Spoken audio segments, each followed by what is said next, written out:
wabarakatuh. Perkenalkan, nama saya Luna dengan NIM F1G1 25010 dari program studi ilmu komputer.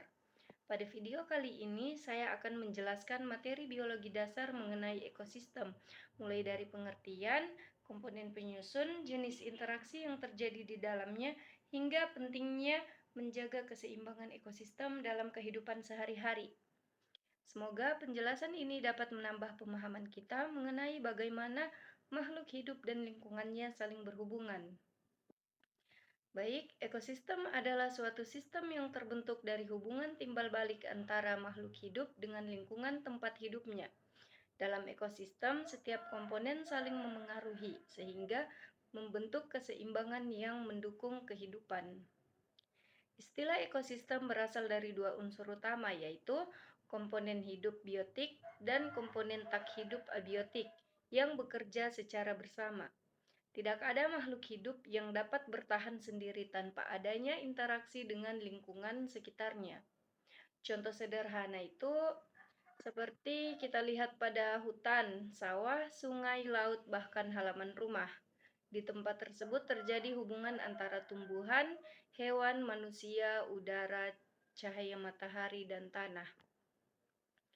Baik, kita masuk pada komponen penyusunnya. Ekosistem tersusun atas dua komponen utama, yaitu komponen biotik dan komponen abiotik. Pada komponen abiotik, makhluk hidup yang terdapat dalam suatu ekosistem itu dibagi menjadi dua, yaitu yang pertama produsen. Produsen merupakan organisme yang mampu membuat makanan sendiri melalui proses fotosintesis, contohnya tumbuhan hijau dan alga. Yang kedua, konsumen. Konsumen adalah organisme yang memperoleh makanan dari organisme lain. Konsumen ini terdiri atas konsumen tingkat 1 atau herbivora seperti sapi dan kelinci, konsumen tingkat 2 dan 3 atau karnivora seperti ular dan elang. Yang ketiga, omnivora, yaitu organisme yang memakan tumbuhan dan hewan seperti manusia. Dekomposer atau pengurai berfungsi menguraikan sisa makhluk hidup menjadi zat sederhana yang dapat dimanfaatkan kembali oleh lingkungan. Contohnya jamur dan bakteri. Komponen abiotik adalah unsur tak hidup yang memengaruhi kehidupan organisme. Contohnya air, tanah, cahaya matahari, suhu udara, kelembapan, dan mineral. Keberadaan faktor abiotik sangat menentukan kondisi dan keberlangsungan suatu ekosistem. Interaksi dalam ekosistem. Dalam ekosistem terjadi berbagai bentuk interaksi. Yang pertama itu ada interaksi rantai makanan. Rantai makanan adalah proses perpindahan energi dari satu organisme ke organisme lain melalui kegiatan makan dan dimakan. Contohnya rumput, belalang, katak, ular, dan elang. Pada proses tersebut, energi mengalir dari produsen menuju konsumen, hingga akhirnya kembali ke lingkungan melalui pengurai. Jaring-jaring makanan. Jaring makanan merupakan gabungan beberapa rantai makanan yang saling berhubungan dalam satu ekosistem. Karena di alam satu organisme tidak hanya memiliki satu sumber makanan, maka hubungan yang terbentuk menjadi lebih kompleks. Kemudian simbiosis. Simbiosis adalah hubungan antar organisme yang dapat berupa mutualisme, yang dimana kedua organisme saling diuntungkan, contohnya lebah dan bunga. Yang kedua, komensalisme. Komensalisme yaitu satu pihak diuntungkan sedangkan pihak lain tidak dirugikan.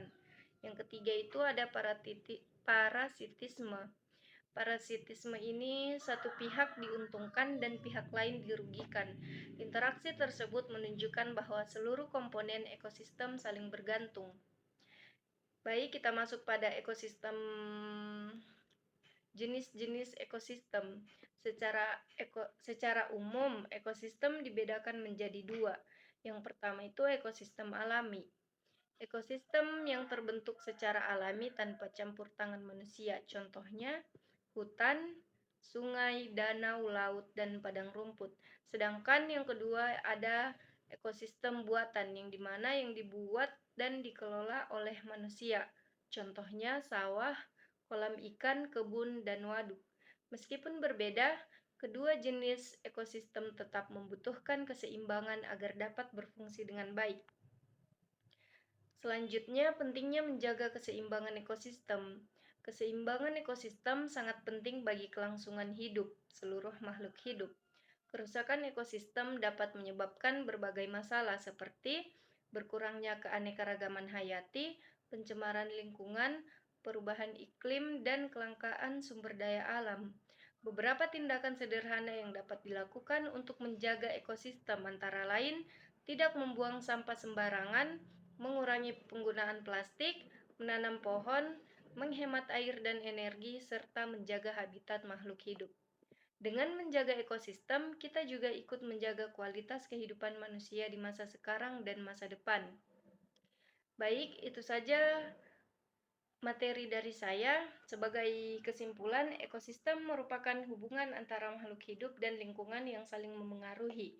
Ekosistem tersusun atas komponen biotik dan abiotik, serta melibatkan